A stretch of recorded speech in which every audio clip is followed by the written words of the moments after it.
Hey guys, welcome back to our channel. In this video, I will show you how to change logo in Shopify. Let's get started.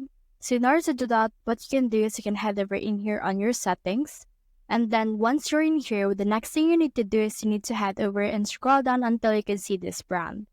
Now on this brand that we have, you can see that you can add your default logo, square logo, or colors. So scroll down from that and in here you can see this add default logo. So head over and click on this thing and then just locate the logo that you want to use. So as a placeholder, I will only choose this and click on done.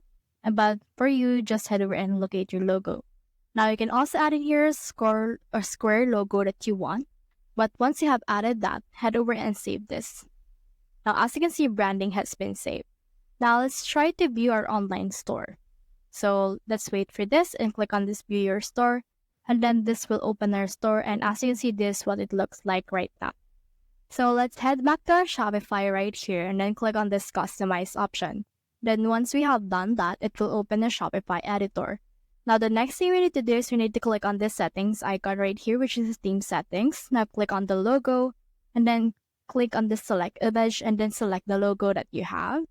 And then head over also to click on the select image on the fab icon and then select your logo as well. And then click on done right there and then save your progress. As you can see, this logo has been added right here. So let's try to refresh our store in order to see what it will look like. The logo is right here and the fab icon has already been added as our logo. So that's the whole process. If you have found this video helpful, simply leave a like below or subscribe because it helps reach more people. See you soon.